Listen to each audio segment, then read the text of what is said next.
Right, it's Crispy here in the city of Opelika Police Department, Opelika, Alabama. I'm here with Rogue Nation. I'm gonna check out this police department, put in some records requests.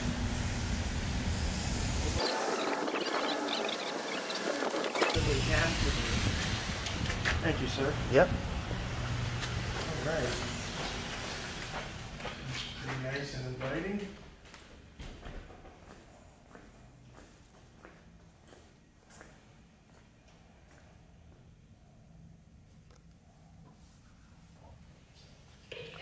Hi.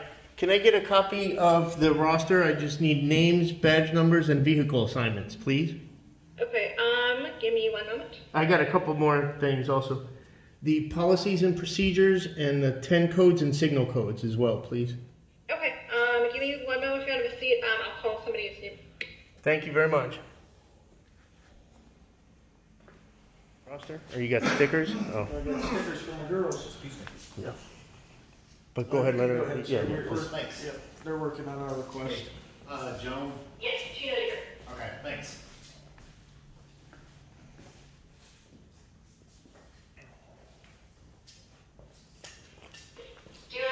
Do you need my permission to film me? No. I'm But good to go. I would like to give that to you back Here. as thank you for the stickers. I got them at City Hall in Auburn. They're little single serve Oh, I'm good. I got. sanitizer. Oh, okay. Yeah, no, I'm very. You know, sharing is caring. Except for germs. Well, they're right. Tell us how to act, behave. Mm-hmm. That's always one of my funniest things I've ever heard. A single person is too stupid to govern themselves, but if you get 10 stupid people together, they can govern the whole country.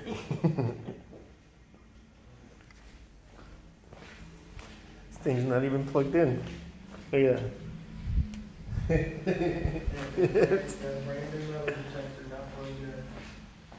That thing's probably about $2 grand, $3 grand. We'll just buy it and set it here. Don't plug it in. It looks cool. Okay. I'll do it just a second. Can I help you? Yes, ma'am. I was waiting for. I just need a roster of names, badge numbers, and vehicle assignments. I got a couple more if you want to write it down. So, of course, no detectives or undercover. Just uniform patrol names. Who are you with? I'm with that guy right there. Okay, who are you with? Well, BANG. Bolt Action News Group. Bang? Yes, ma'am. And it stands for what? Bolt Action News Group. Bolt Action. I usually don't like to surrender my Fourth Amendment right to be private on these requests, but I'll just to be fair and honest and let you know, transparency should work both ways, though, right? You need a roster? What else? Names, badge numbers, vehicle assignments.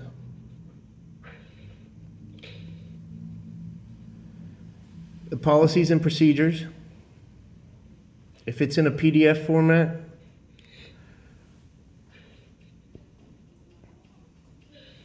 And the signal codes and dispatch codes.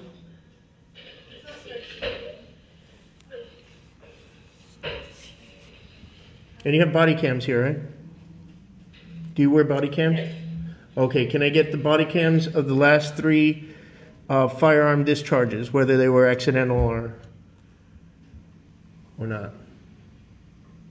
And I'd like the axonevidence.com code for that instead of printing it out on a CD or anything. If you could just send me the evidence.com link. They usually send the link. Is that all? That's it. Okay, have a seat. And can you... Oh, you're going to get it now? No, I'm going to talk to somebody else. Oh, okay. Do you want to write my email address so you can email it to me? Rights. R-I-G-H-T-S. R-I-G-H-T-S. Crispy. C-R-I-S-P-Y. C-R-I-S-P-Y. At gmail.com. Okay. Okay. And what was your name? My name is Joan. Joan? Thank you, Joan. Comply. Stop resisting. They don't get body cam. They don't give body cams here in Alabama. You got to have a subpoena from a judge. Don't give them any ideas. You ready? Oh, look, he made it through the metal detector.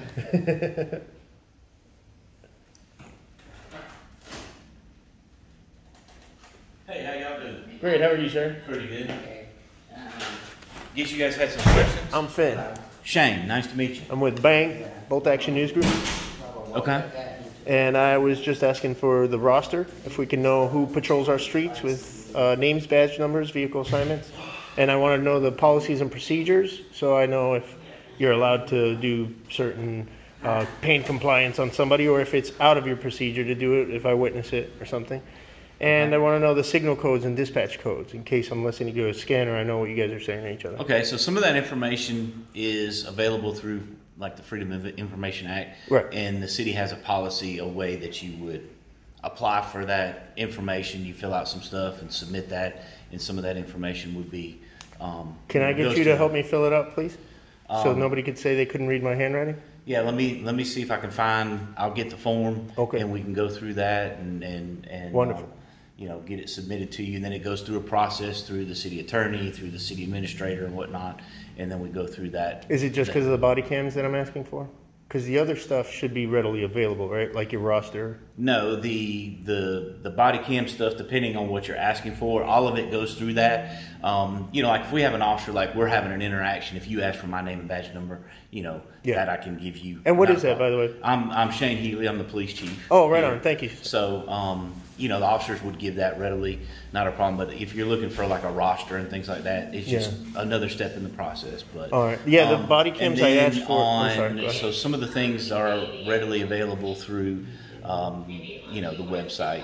Like I'm not mistaken, I think there's a link in there that talks about like the radio 10, what we call 10 codes. Okay.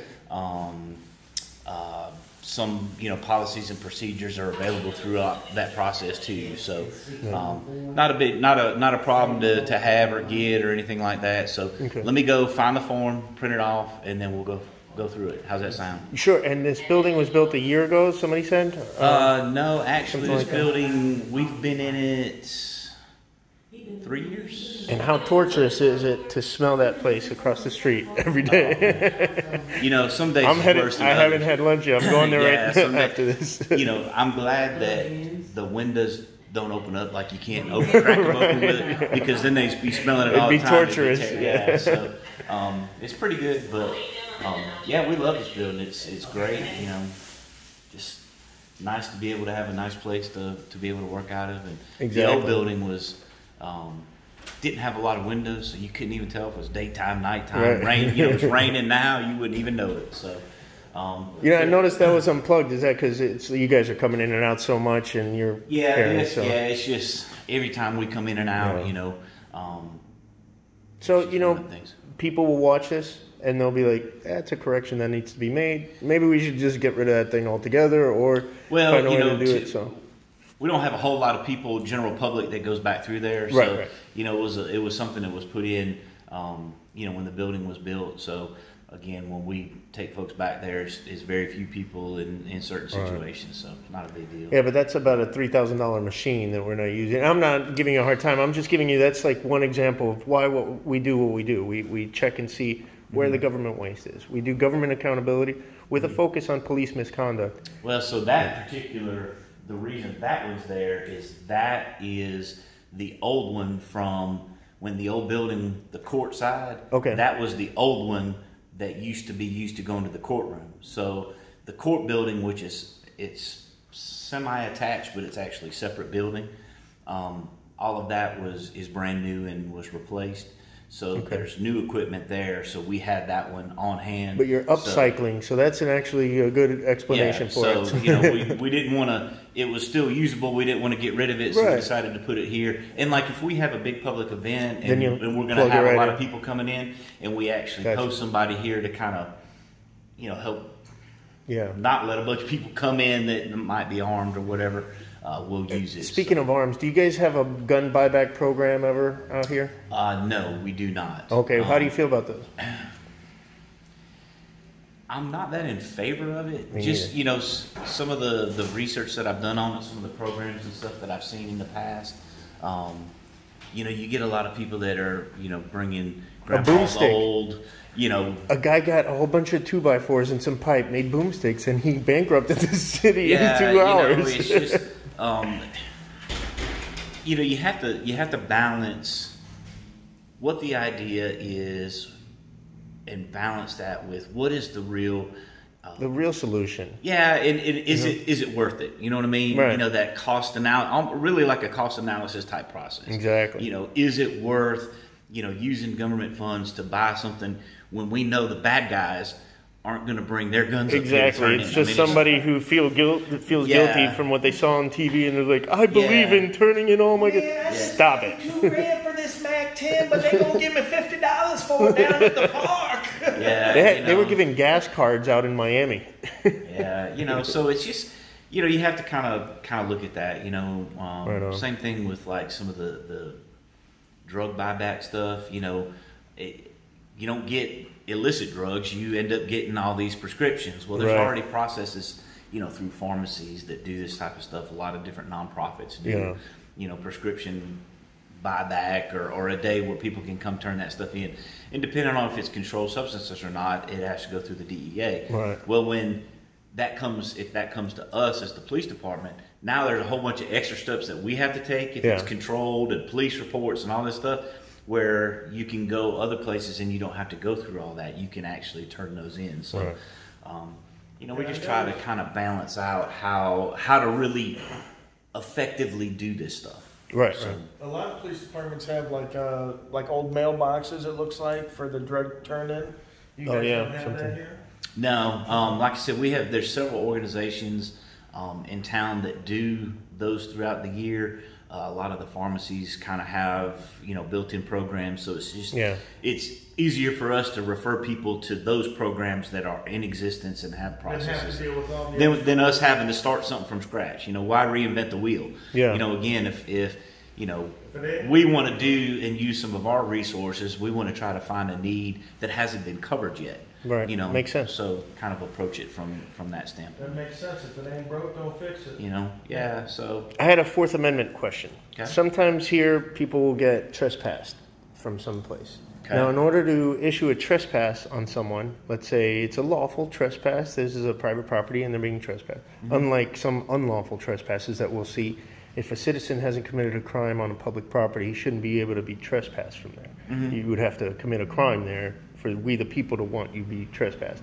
Anyways, in that situation, one of your deputies or one of your officers comes up and wants to identify this person that is to be trespassed.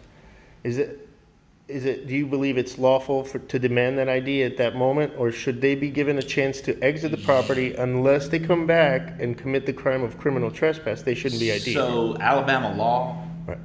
says that person that we contact has to identify themselves, name, date of birth, and the reason, you know, what's going on, what are you doing? Exactly. So that's built into the Alabama law. So yes. Okay. In Alabama, It's 15. It's 15-5-30. 30, yes. Yeah, if they have reasonable suspicion of criminal activity. Right, exactly. So the question's posed, if we're called and it's a criminal trespass situation, then there's going to be that reasonable suspicion that a criminal trespass is occurring, so we're going to do that. Now, you take away the first part of your question, then maybe not. Right. You know what I mean? So a lot of it, and that's where you got to be careful when you get into these, you know, what if this, what if that. Right.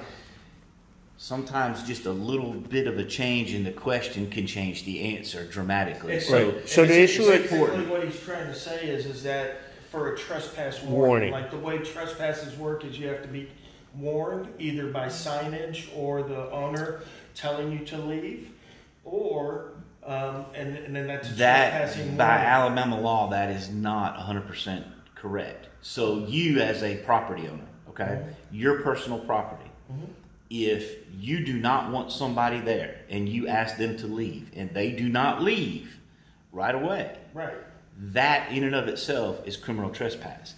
So they don't have to say, hey, I'm trespassing you, you need to go. If you in your presence?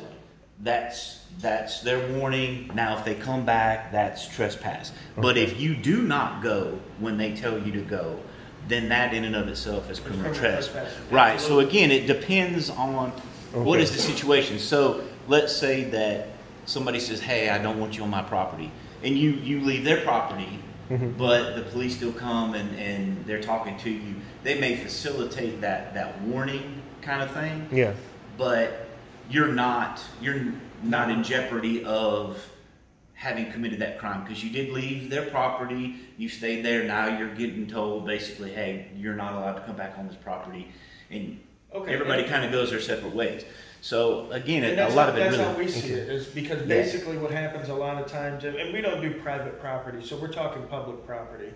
So in public property, there's what's known as a liberty interest that every citizen has because we all pay taxes. Yeah. So yes, and again, now you're getting into changing that what if a little bit. Yeah, so it's a nuanced question. Yes, it really is. Yeah. It is, and it depends on again what is the situation.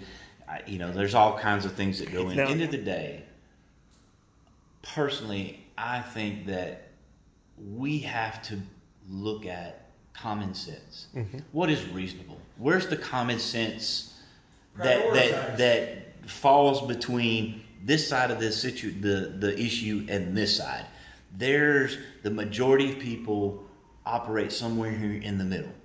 Whether it's their beliefs, their thoughts, how it really works in society. How can we as a society maneuver and between the extremes of the issues to live our daily lives where we can go about and kind of do what we want. And that discipline, that common sense of, how do you effectively enforce the laws without overburdening a certain segment of society. Right. So you have to really step back, get out of your emotions, and evaluate how do we apply these things using common sense. You know what I mean? Yeah. Like when we were talking about this thing, over here. Great question, what you were talking about. And great However, feedback. our situation was, well, instead of just throwing this thing in the trash or never using it, well, let's take an opportunity. We have an entry point that we could use that. Yeah. But, it's not something that we need every day. So how do we use that common sense wise? Because we could plug that in and turn it in, and every single person that walks in and out of that door, 99% of them are police officers. It's going to go up. Yeah. So it's bothering them when they're trying to do their work.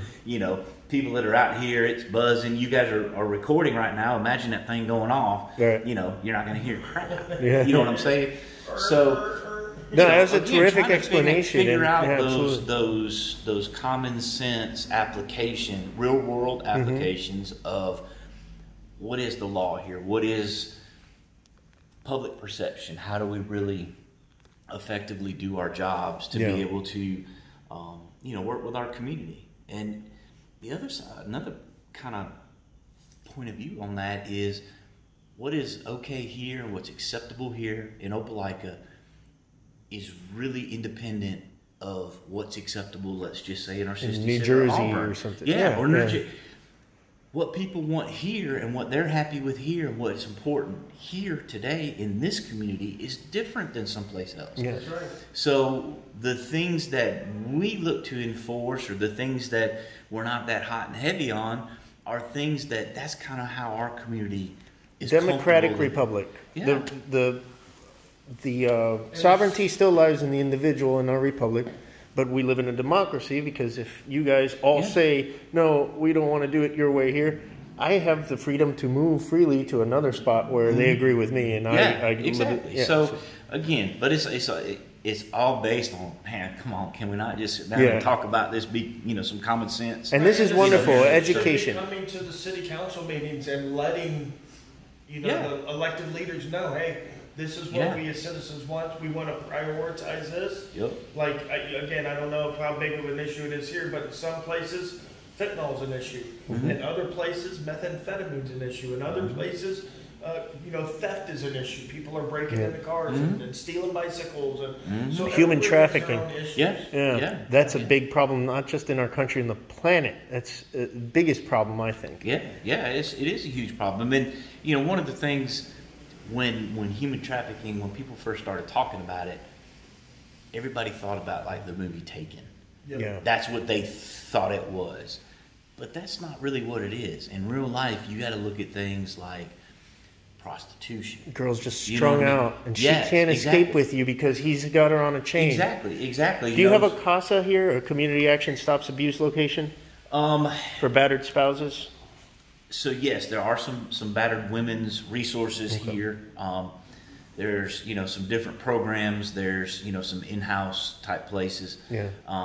We have some folks that deal with and work with human trafficking victims. Access to resources that we can get to them. We had to do internally, kind of check what our perceptions were of human trafficking and how that worked.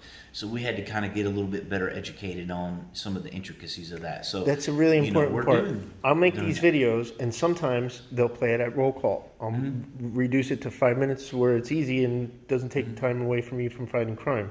And people learn, hey, these guys come into our lobby with camera. You come from a position of authority and power, and you say, hi, Mom, and smile for the camera. When you have something to hide, you're like, what are you doing here? And you try to obstruct our... Thank you for being a shining example and showing people that the only power we have is your reaction. Yeah. Don't let people rent space in your head. Yeah, because we hate stuff like, these guys are just out here to bait us. And I'm like...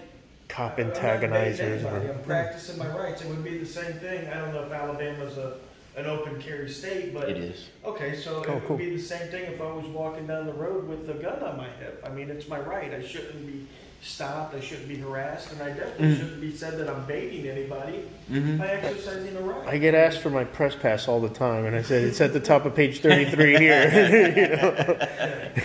I mean, because that's it's all like we really want. We want the same thing most people want.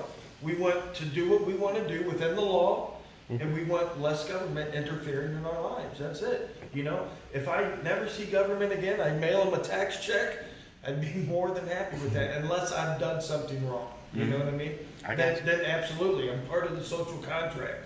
I am a member of whatever society I reside in. So I'm expected to adhere to those laws. Exactly. You know? So if I were to pull out a rug right now and just face east and start bowing and praying and stuff, nobody should ask me for my religion pass. Right. Exactly. Yeah. Good man. Hey there. Hey, come on in. Thank you. You're welcome. Well, People are gentlemen, and people are not for the same reason. It's the way we were raised. Yeah. So kudos to your parents, Chief. Yeah, I Thank you. enough of your time, sir. I'm going to go hit that barbecue next door. Do you want me to order you some brisket? You want something? No, We'll in send fact, you I some literally just got done eating, so I appreciate it, though. Yeah, But, brisket, burnt tips, burnt ends. That's Okay, what I like. I'll get our order in. Hey, thanks again. My name's Finn. All right, Shane, good to meet y'all. Yeah. Appreciate it. Y'all be safe. Y'all take care of yourselves. And you can find it under Wrights Crispy.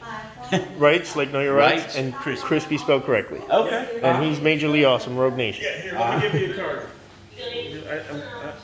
I hardly ever carry cards with me, but today I'm like, you know what? I'm going to carry some cards. Yeah.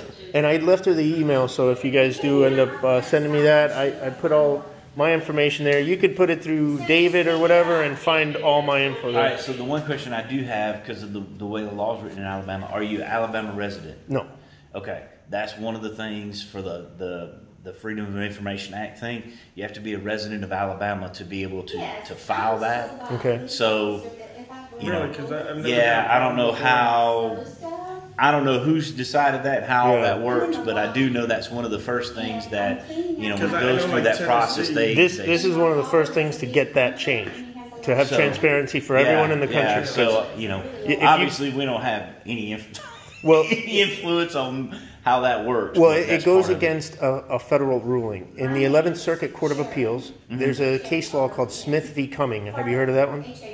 That gives us the right to, it secures our right to inspect our government employees on the government dime for matters of public interest.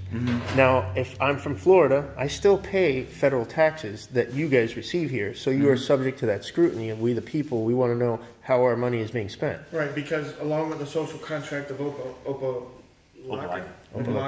we're also involved in the social contract of Lee County with the state of Alabama, and the United States government. Yeah, So we're all involved and in I that. know related, and I don't know when that case law Smith came v. out. Cumming, 2000. Yeah, early So there was one a ruling last year through a civil lawsuit that involved a use of force incident down in Baldwin County, where it went all the way up through the 11th Circuit. I think it may even went to the Supreme Court. I don't know if they've ruled on it yet or not, but having to do with that same thing, and they upheld the part of that where it talked about Alabama residents, since it had to do with the state of it. So, you know, that's one of those things that's above. That's why we have that process, because I can't be an expert in everything. Right. You know what I mean? Neither can I. Yeah. I mean, there's so many goddamn The day I laws, they don't- make more every year. Man, The day I don't learn something is the day I quit. So Yeah, exactly. And if I'm wrong- I had that conversation this morning with one of my sergeants. I said, you know, I've been doing this almost 32 years. Every single day, I strive to learn something new. Yeah. So that's what I expect from.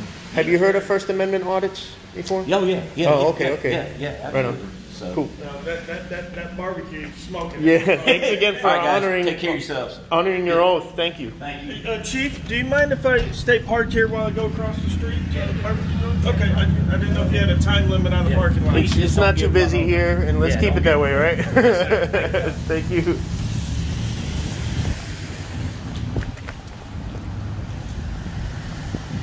Right on. That was a good interaction.